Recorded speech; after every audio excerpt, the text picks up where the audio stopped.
Hello students, अभी हम लोग सर्कल का प्रॉब्लम पढ़ रहे हैं। ये सर्कल 2 डायमेंशनल कोऑर्डिनेट ज्योमेट्री का एक चैप्टर है जिसको कोनिक सेक्शन के अंतर्गत पढ़ा जाता है।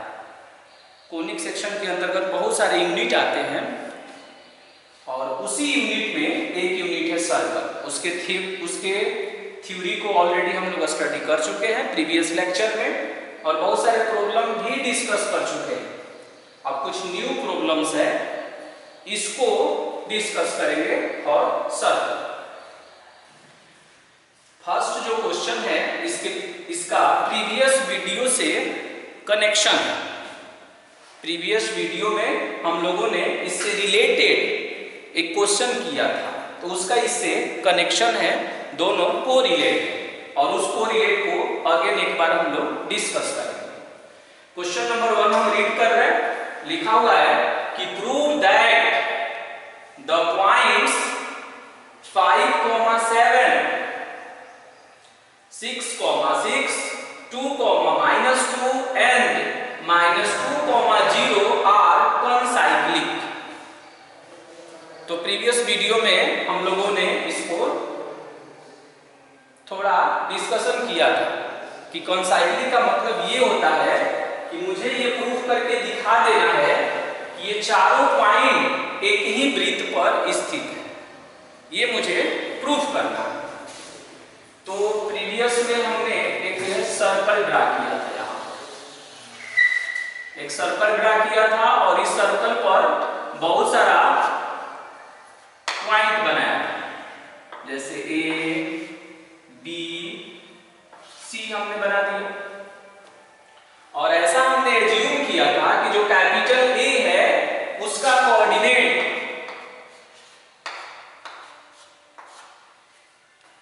5, 7 है और बी जिसका कोऑर्डिनेट 6, 6 है और सी इसका कोऑर्डिनेट हमने एज्यूम कर लिया 2, -2। तो जब भी मुझे कॉन्साइक्लिक प्रूफ करना होगा तो उसमें 4 पॉइंट्स गिवन रहेंगे।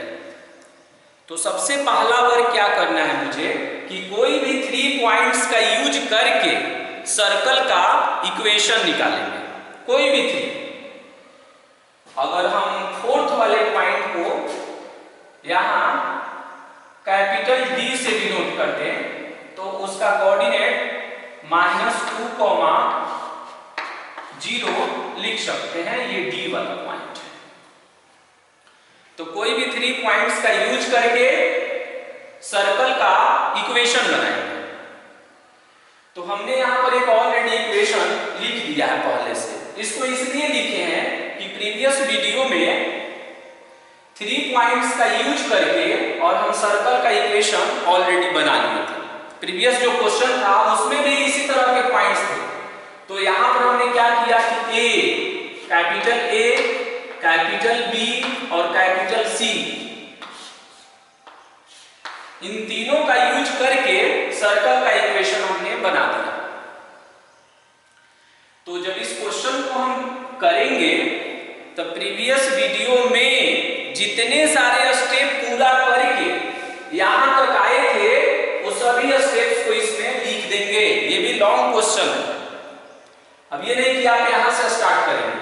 हम इसको इसलिए यहां से स्टार्ट किए क्योंकि प्रीवियस वाले वीडियो से इसका कनेक्शन था और प्रीवियस वाले वीडियो से हमने कैरी किया। इस रिजल्ट को हम ऑलरेडी कैलकुलेट कर चुके हैं। प्रीवियस क्वेश्चन जो सर्कल का 0-3 प्रॉब्लम्स करके, अब हमने 3 पॉइंट्स का यूज करके सर्कल का इक्वेशन डेराइव कर लिया। तो जब भी मुझे कॉन्साइक्लिक प्रूफ करना होगा तो जितने सारे पॉइंट्स होंगे उसमें से कोई 3 पॉइंट, हम ये नहीं कह रहे कि कैपिटल ए, कैपिटल बी और कैपिटल सी का यूज करिए। कोई भी 3 पॉइंट्स का यूज करके सर्कल का इक्वेशन फाइंड कर लेंगे। जब हम सर्कल का इक्वेशन निकाल लेंगे तब क्या करेंगे, तो आप ये भी ध्यान रखेंगे कि ए, बी और सी का यूज करेंगे तो ये इक्वेशन आया है।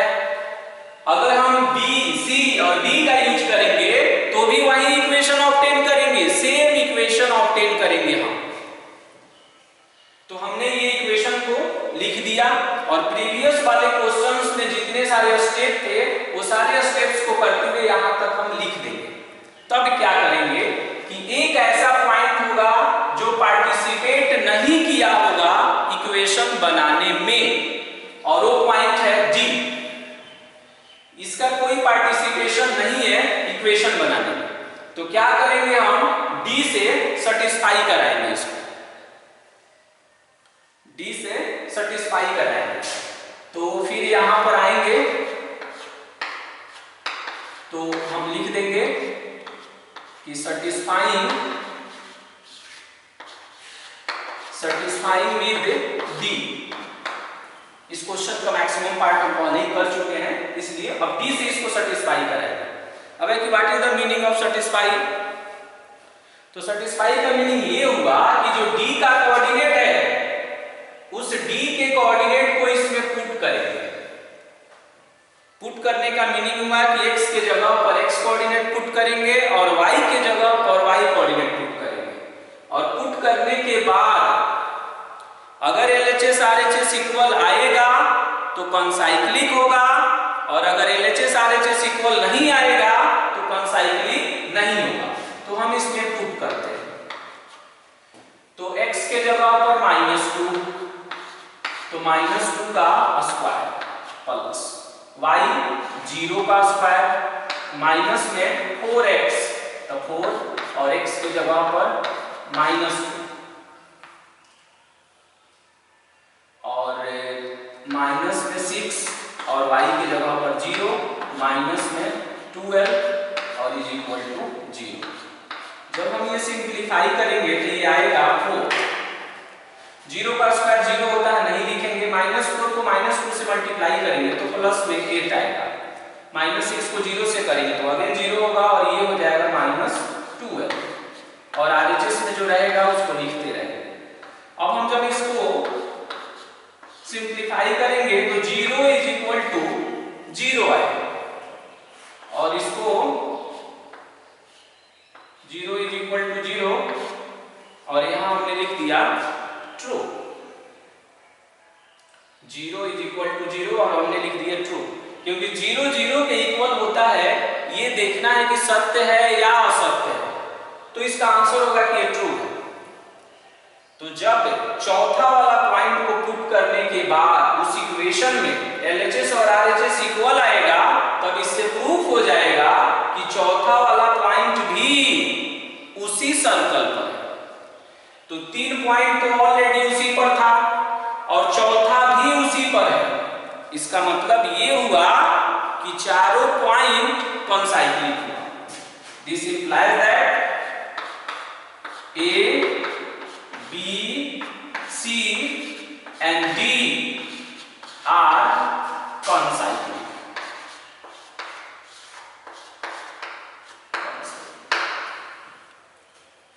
तो आपको इतना ही नहीं करना है, ये जो इक्वेशन हमने ऑलरेडी यहाँ लिख दिया है कैरी करके, ये आप जो है बनाएंगे।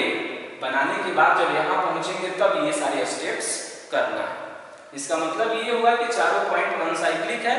कॉन्साइक्लिक का मीनिंग हमने बताया था एक वृत्तीय होता है, यानी चारों पॉइंट्स एक ही वृत्त पर स्थित है। अब हम क्वेश्चन नंबर 2 की ओर मूव करते हैं। क्वेश्चन नंबर 2 को करते हैं। क्वेश्चन को एक बार फिर से रीड कर रहे हैं, फिर रीड कर रहे हैं इसको। Find the equation of circle, find the equation of circle which passes through the points 3,7, 5,5 and whose centre lies. एक वर्ड है लाइज। लाइज का मतलब हुआ स्थित है। Lies on the line x - 4y - 1 = 0। इसका मतलब ये हुआ कि आपको एक सर्कल का इक्वेशन निकालना है, और वो सर्कल का नेचर क्या है कि वो 2 पॉइंट से ही पास करता है, और तीसरा कंडीशन उस पर इंपोज है कि उसका सेंटर इस लाइन पर स्थित है। तो हम कुछ ऐसा सोच सकते हैं कि एक सर्कल है और ये सर्कल 2 पॉइंटों से पास करता है। फर्स्ट वाला कोऑर्डिनेट है 3,7 और सेकंड वाला पॉइंट है बी हमने एज्यूम कर लिया और उसका कोऑर्डिनेट है 5,5। ये दोनों पॉइंटों से पास करता है। तो ये सर्कल है तो इसका कहीं ना कहीं सेंटर होगा और कह रहा है कि इसका जो सेंटर है वो एक लाइन पर स्थित है, यानी इसका जो सेंटर है वो एक लाइन पर स्थित है और उस लाइन का इक्वेशन दिया हुआ है x minus 4y minus 1 is equal to 0। कह रहे हैं उसका सेंटर इस पर स्थित है, यानी मेरे पास तीन कंडीशन अप्लाई है इसमें कि वो सर्कल 3,7 से पास करता है, 5,5 से पास करता है, यानी दो पॉइंट से पास करता है। और तीसरा कंडीशन ये है कि उसका सेंटर इस लाइन पर स्थित है। तो मुझे नहीं मालूम है तो हम सर्कल का इक्वेशन एज्यूम करेंगे और एज्यूम किसको करते हैं, तो जो जनरल फॉर्म होता है, जनरल फॉर्म का जो सिंप्लीफाइड फॉर्म है उसको एज्यूम करते हैं सर्कल का इक्वेशन। तो हम मान लेंगे कि लेट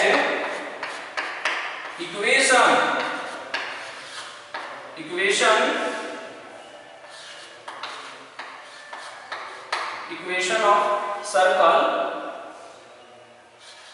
बी। हमने मान लिया कि सर्कल का इक्वेशन कुछ ऐसा है x square y square plus में 2gx प्लस में 2fy और प्लस में c इज इक्वल टू 0। अब ये जो इक्वेशन है ये दो पॉइंट से पास करता है। तो ये वर्ड जो है हम लोगों ने कई बार यूज किया, शुरू से इस बात को बार बार हाईलाइट कर रहे हैं कि जब भी कोई लाइन या कर्व किसी पॉइंट से पास करेगा तो वो पॉइंट उसको सेटिस्फाई करेगा। सेटिस्फाई का क्या मीनिंग होता है कि x की जगह पर x कोऑर्डिनेट रखेंगे और y की जगह पर y कोऑर्डिनेट रखेंगे। तो ये किससे पास करता है, तो यहां लिख देंगे कि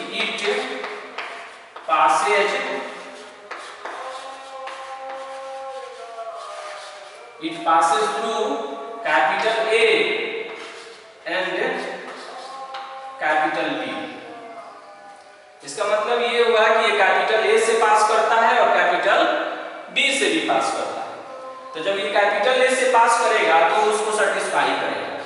तो सेटिस्फाई करेगा तो x के जगह पर x कोऑर्डिनेट और y के जगह पर y कोऑर्डिनेट रखेंगे। इसको हम इक्वेशन फर्स्ट मान लेंगे।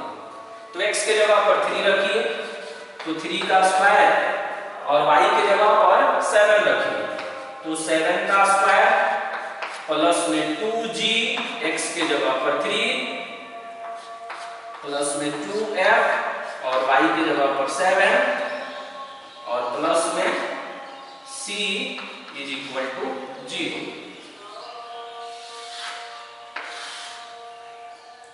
अब जब हम इसको सिंप्लीफाई करेंगे तो ये कुछ ऐसा है 9 प्लस और 49, 3 का स्क्वायर 9 और 7 का स्क्वायर 49 और प्लस में 6g और प्लस में 14f और plus c is equal to 0। अब जब हम इसको सिंप्लीफाई करेंगे तो ये 6g प्लस में 14f प्लस में c और 49 और 9 को ऐड करेंगे तो 58 आएगा और RHS में ट्रांसफर कर लेंगे तो माइनस में 58 आएगा। इसको हम इक्वेशन नंबर 2 मान लेंगे 58। फिर वही सर्कल B से भी पास करता है और B का कोऑर्डिनेट 5,5 तो यहां हम लिख दिए कि अल्सो, यानी वो सर्कल B से भी पास करता है और B का कोऑर्डिनेट है 5,5 तो B का कोऑर्डिनेट भी इस इक्वेशन को सेटिस्फाई करेगा। सेटिस्फाई मींस x के जगह पर x कोऑर्डिनेट रखने का परमिशन देगा और y की जगह पर y कोऑर्डिनेट रखने का परमिशन कुछ ऐसा बनेगा, 5 का स्क्वायर प्लस में 2g और x के जगह पर 5, अब प्लस में 2f, फिर y के जगह पर 5 और प्लस में c इज इक्वल टू 0।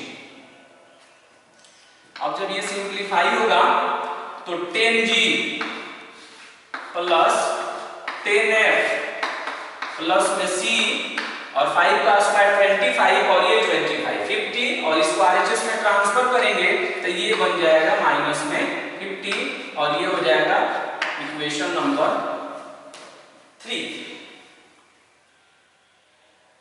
ये हो गया।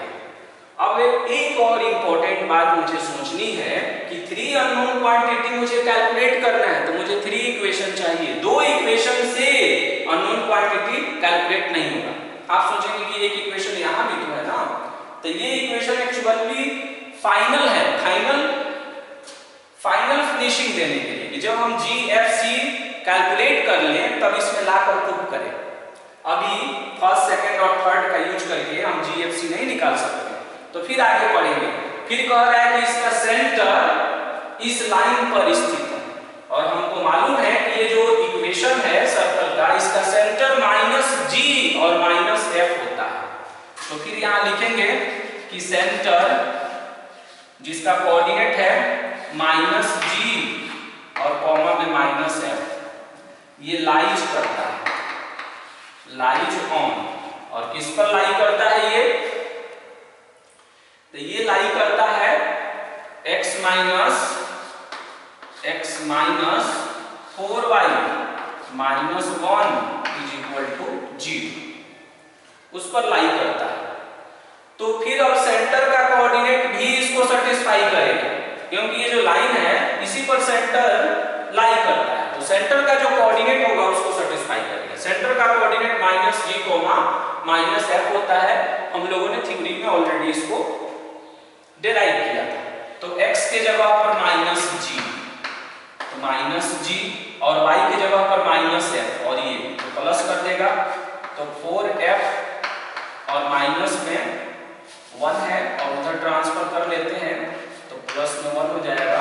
ये इक्वेशन नंबर 4 हो गया। अब इक्वेशन नंबर 2, 3 और 4 इन तीनों का यूज करके GFC का वैल्यू निकालेंगे। तो 4th वाले को देखेंगे तो इसमें C नहीं है, G और F, तो क्यों नहीं कुछ ऐसा करें कि 2nd और 3rd में भी G और F आए। तो हम क्या करते हैं कि 2nd इक्वेशन में से 3rd वाले इक्वेशन को माइनस कर देते हैं, C कट जाएगा। तो लिख देते हैं हम कि ऑपरेटिंग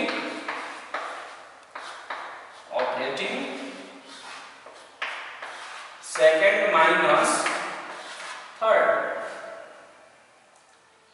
तो 6g और माइनस में 10g, तो ये हो जाएगा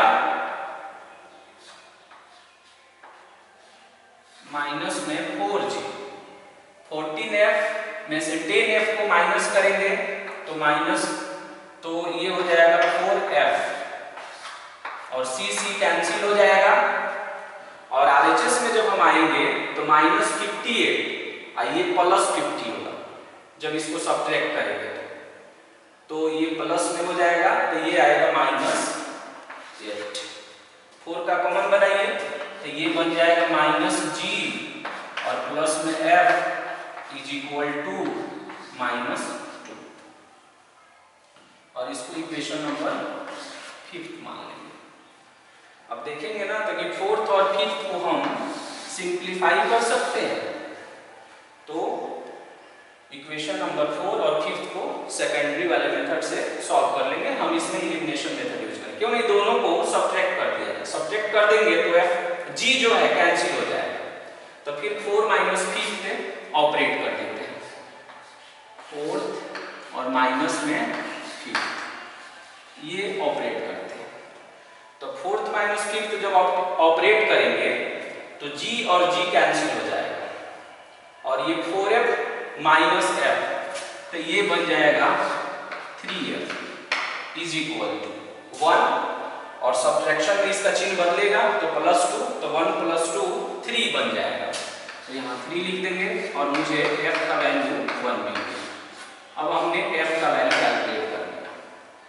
अब मुझे g का वैल्यू कैलकुलेट करना है। तो कोई भी एक इक्वेशन को देखते हैं। मान लीजिए हम फ्रॉम फिफ्थ से हम g कैलकुलेट करते हैं। तो माइनस में g और प्लस में f इज इक्वल टू -2। तो यहाँ से आप निकालेंगे तो +1 उधर जाएगा तो -1, तो -3 और माइनस से माइनस कैंसिल कर देंगे तो g का वैल्यू 3 हो जाएगा। g और f कैलकुलेट कर लिए। अब कोई ऐसा इक्वेशन देखेंगे जिसमें c है, उसमें पुट करके और c निकाल लेंगे। तो फ्रॉम 3 से थर्ड वाले इक्वेशन का हम इसमें यूज करते हैं। सेकंड वाले का भी कर सकते हैं। तो थर्ड वाले का जब यूज करेंगे तो यहाँ पर है 10 और यहाँ है g और g का वैल्यू हमने निकाला है 3। अब फिर प्लस में हो गया 10 और f का वैल्यू हमने 1 निकाला है। अब प्लस में c और इज इक्वल टू -50। अब ये हो जाएगा 10 को 3 से करेंगे तो 30 और प्लस में 10 40। तो c का वैल्यू हो जाएगा यहाँ से। g और f कैलकुलेट कर लिए तो अब मुझे c कैलकुलेट करना था। तो 30 और ये 40, तो ये हो जाएगा माइनस में 90। अब जब हम g f c का वैल्यू कैलकुलेट कर लेंगे तब हम फर्स्ट वाले इक्वेशन में ले जाकर रख देंगे। तो ये बनेगा x² प्लस में y² प्लस में 2 और g का वैल्यू देखेंगे कितना है। तो g का वैल्यू है 3, तो 2gx हो गया प्लस में 2 और f का वैल्यू 1 2fy प्लस c का वैल्यू है माइनस में 90 इज इक्वल टू 0। तब ये फाइनली आएगा x² प्लस में y² प्लस में 6x प्लस में 2y और माइनस में 90 इज इक्वल टू 0। और ये मेरा फाइनल आंसर होगा सर्कल का। अब हमने सर्कल का इक्वेशन कैलकुलेट कर लिया। यानी मेन टारगेट है मुझे g f c की वैल्यू निकालना और फाइनली लाकर जिसको हमने एज्यूम किया है उसमें लाकर पुट कर देना है। ये भी प्रीवियस क्वेश्चन से मैचिंग है इसका। क्वेश्चन नंबर 3 को देखते हैं। ये बहुत ही सिंपल प्रश्न है। क्वेश्चन नंबर 3 उसको रीड करते हैं। Find the equation of circle when end points of a diameter are 3, 2 and 2, 5। कह रहा है कि वैसे सर्कल का इक्वेशन निकालिए जिसके डायमीटर का एंड पॉइंट दिया हुआ है। तो हम एक सर्कल बनाए और इसका सेंटर बनाया और हमने इसका डायमीटर बना दिया। डायमीटर का एक एंड पॉइंट ए और दूसरे एंड पॉइंट को हमने बी माना। तो ए का कोऑर्डिनेट है मेरे पास 3, 2 और बी का कोऑर्डिनेट है 2, 5। ये डायमीटर है। तो डायमीटर के बारे में जानते हैं कि ये सेंटर से पास करता है। इसका दोनों एंड पॉइंट सरकमफिरेंस पर होता है। यानी ये सेंटर से पास किया है और यही इसका सेंटर है, इसको हमने C मान लिया। और ये भी जानते हैं कि centre is the mid point of diameter. Centre जो होता है वो डायमीटर का मिड पॉइंट होता है। तो सबसे पहले हम क्या करेंगे कि C का कोऑर्डिनेट निकालेंगे। और C क्या है? सेंटर है। और सेंटर मतलब केंद्र है। केंद्र जो है वो डायमीटर को हाफ हाफ में बांट देता है। तो फिर जब हम C का कोऑर्डिनेट निकालेंगे तो C is the mid point of AB। तो C का कोऑर्डिनेट निकालेंगे तो मिड पॉइंट फार्मूला 3 +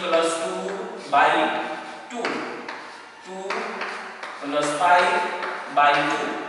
जब हम सिंप्लीफाई करेंगे तो 5/2 और ये आएगा 7/2। इसके सेंटर को हमने कैलकुलेट कर लिया। जब हम सेंटर निकाल लेंगे तो अगला मीनिंग होगा मेरा रेडियस निकालना। अगर हम AC निकालें AC तो सेंटर और सर्कमफ्रेंस के बीच का जो डिस्टेंस होता है वो रेडियस कहलाता है। तो CA भी निकाल सकते हैं या CD भी निकाल सकते हैं, दोनों से सेम ही रिजल्ट आएगा। तो डिस्टेंस फॉर्मूला का यूज करके AC को हम कैलकुलेट करेंगे। तो अंडर रूट A का कोऑर्डिनेट कितना है 3 और माइनस में 5/2 का होल स्क्वायर, फिर 7/2 और माइनस में 2 का होल स्क्वायर। अब जब हम इसको सिंप्लीफाई करेंगे तो ये आएगा 1/4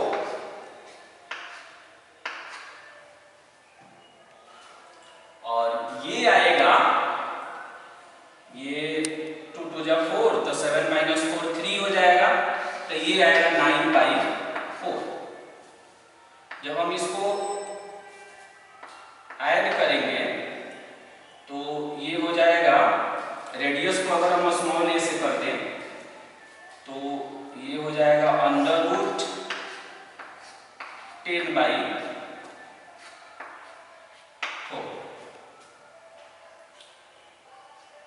7/2 है, 7/2 में से 2 को हमने माइनस कर दिया तो ये आएगा 3/2, 3/2 का होल स्क्वायर करेंगे तो 9/4, तो ये 10/4 हुआ। और फाइनली जब ये कटेगा, अब इसका हम a स्क्वायर निकालते हैं या a ही निकालिए, तो a जब निकालेंगे तो रूट में हो जाएगा ये 5/2। अब मुझे रेडियस मिल गया और सेंटर भी मुझे मिल गया, और सेंटर के कोऑर्डिनेट को हम क्या मानते थे जनरल फॉर्म में, सेकंड जो जनरल फॉर्म था उसको h के मानते थे। अब मुझे इक्वेशन निकालना है तो x - h का होल स्क्वायर लिख दीजिएगा प्लस y - k का होल स्क्वायर लिख देंगे और is equal to a square. इस इक्वेशन को ऑलरेडी हम लोग पढ़ चुके हैं। इसका यूज कब करेंगे, जब मुझे सेंटर का कोऑर्डिनेट मालूम रहेगा और रेडियस मालूम रहेगा तब यूज करेंगे। तो x अपने पोजीशन पर रहेगा, h का वैल्यू देखेंगे तो x - 5/2 का whole square plus y minus और k का वैल्यू है 7/2, तो 7/2 का स्क्वायर कर देंगे इज इक्वल टू, अब a स्क्वायर है तो ये रेडियस है, इसका स्क्वायरिंग करेंगे तो ये आएगा 5/2। अब इसको चाहेंगे तो सिंप्लीफाई भी कर सकते हैं या ऐसे भी छोड़ सकते हैं, ये इसका आंसर होगा। बहुत सारे बुक में आप देखेंगे तो डायमीटर का एंड पॉइंट जब दिया रहता है तो उसके लिए एक फॉर्मूला भी यूज करता है। हम लोग ऐसा नहीं करेंगे। जब भी डायमीटर का एंड पॉइंट दिया रहेगा तो पहले सेंटर का कोऑर्डिनेट निकाल लेंगे, और सेंटर का जब कोऑर्डिनेट हम निकाल लेंगे तो उससे रेडियस निकाल लेंगे और फिर उसके बाद से general equation of the circle का फॉर्मूला यूज करके और उसको कैलकुलेट कर देंगे, निकल जाएगा। फोर्थ वाले क्वेश्चन को हम लोग नेक्स्ट वीडियो में डिस्कस करेंगे।